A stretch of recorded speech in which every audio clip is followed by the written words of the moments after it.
Today, we are going to tell you a story of a man who never fought in battles, who never wore a crown, who never ruled an empire. Yet his ideas ruled the minds of people for more than 2,000 years. He was not a soldier. He was not a king. He was something far greater, a thinker, a teacher, and a scientist of the mind. He did not invent machines, but he invented the thinking that led others to invent machines. He didn't lead an army, but he led human thought. He taught kings, inspired scientists, and changed the way humans understand truth. His name was Aristotle, the man who taught Alexander the Great, the man whose words shaped science, logic, ethics, politics, education, and leadership. The man whose ideas still live in your books, in your classrooms, and even in your own thoughts, if you are someone who feels that the world doesn't understand your ideas.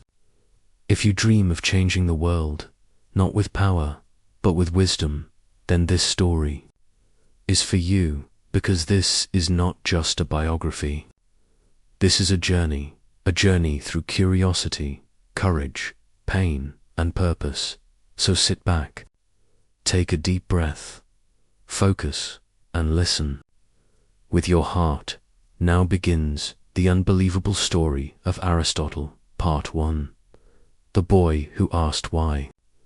It was the year 384 BC, in a small town called Stagira. In northern Greece, a baby was born in a simple home, near the bright blue waters of the Aegean Sea. His parents named him Aristotle, his father. Nicomachus was a royal doctor. He served the king of Macedonia. So from childhood, Aristotle saw science all around him. He saw his father studying plants for medicine, writing, measuring, and helping people heal. And the little boy began to ask questions. He wanted to know everything. He asked, why does the sun rise? What makes the rain fall? Why do people get sick? Why do stars move across the sky? His curiosity was endless. While other children played with toys, Aristotle played with thoughts. He looked at the world not just with his eyes, but with his mind, even as a child.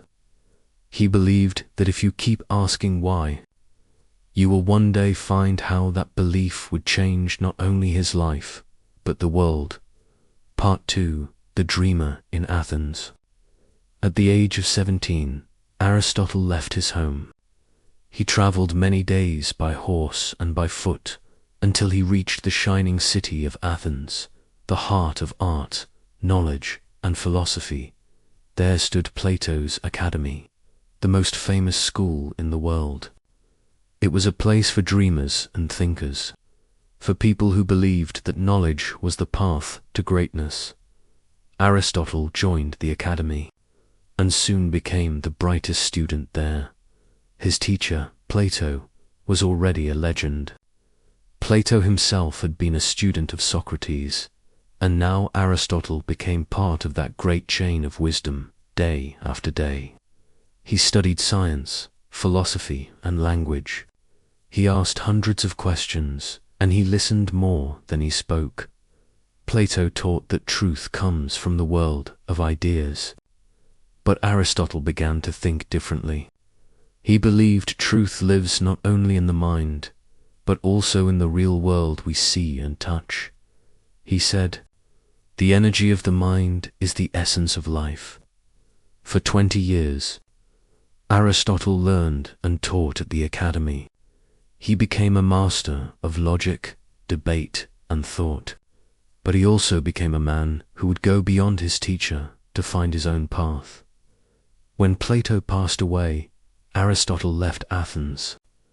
He was ready to explore the world himself. Part 3. The Man Who Wanted to Know Everything. Aristotle spent the next years traveling, studying, and thinking. He visited islands and cities, talked to fishermen, farmers, and kings. He wanted to understand the world, not from books, but from life itself. He observed animals, plants, the stars, and the seas. He wrote about every topic he could find: politics, poetry, physics, biology, art, and even dreams to him. Nothing was too small to study, not even a leaf or an insect, he once said, in all things of nature. There is something of the marvelous. Aristotle didn't just collect facts, he looked for patterns and connections. He tried to explain why things happen. That way of thinking became the foundation of science. He taught that the key to wisdom is observation. Watch carefully, think deeply, and never stop asking why. The more you know, he said, the more you realize you don't know. Part 4. The teacher of a future king. One morning, a royal messenger came to him. The king of Macedonia wanted Aristotle to return home. He had a son, a boy full of energy and ambition, who needed a teacher. That boy's name was Alexander. Yes, Alexander the Great. Aristotle accepted the task. He became the young prince's mentor. He taught him history, science, geography, politics, and philosophy. But more than that, he taught him how to think. He told the prince, the roots of education are bitter, but the fruit is sweet. Aristotle showed Alexander the beauty of knowledge and the power of self-control. He told him that a true leader is not the one who conquers lands, but the one who conquers himself. And when Alexander grew up to lead armies across the world, he carried his teacher's wisdom in his heart. Part 5. The birth of science and logic.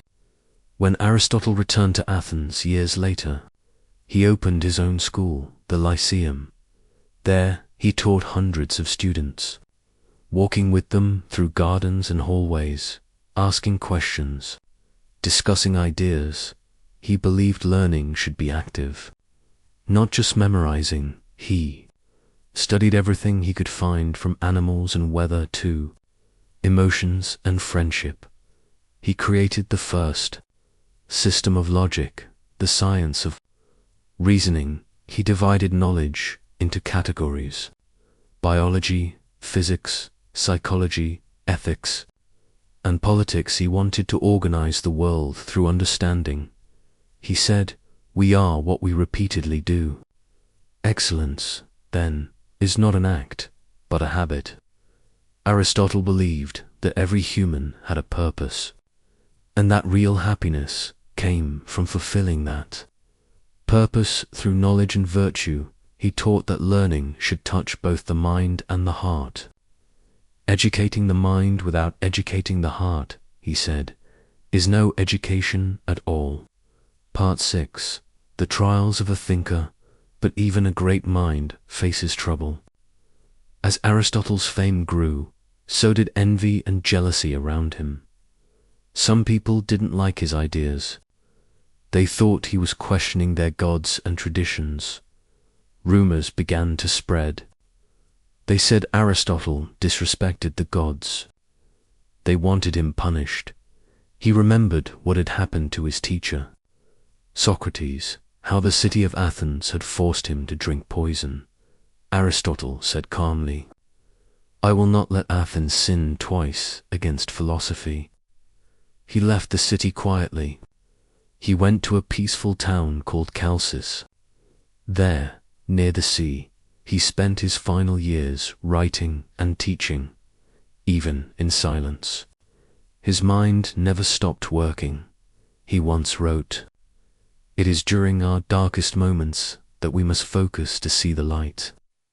In 322 BC, Aristotle passed away. He was 62 years old, but his light never went out. Part 7. The legacy that never died. 2,000 years later, the world still follows Aristotle's ideas. Every scientist, every thinker, every student who asks why is walking in Aristotle's footsteps. His works influenced great minds like Newton, Einstein, and Darwin. Even the logic behind computers and AI comes from the systems of reasoning he created. He showed us that one man, with no army, no throne, and no power, can still rule the world through ideas. He believed knowledge was light, and ignorance was darkness. He said, "The aim of art is to represent not the outward appearance of things, but their inward significance." He taught the world that truth, beauty, and goodness are the pillars of life. Part 8. Lessons for you. So, what can we learn from Aristotle's story? He teaches us that greatness doesn't come from birth or luck. It comes from curiosity, effort, and purpose. He teaches us that every question matters, that knowledge is not about showing off. It's about understanding and growing. He teaches us that education is the path to freedom, and he reminds us that wisdom is not just in books, it's in the way we live, love, and learn. So, if you ever feel small, or feel like no one understands your dreams, remember Aristotle. He started as a curious boy from a small town, but because he believed in his questions, he changed the way humans think forever.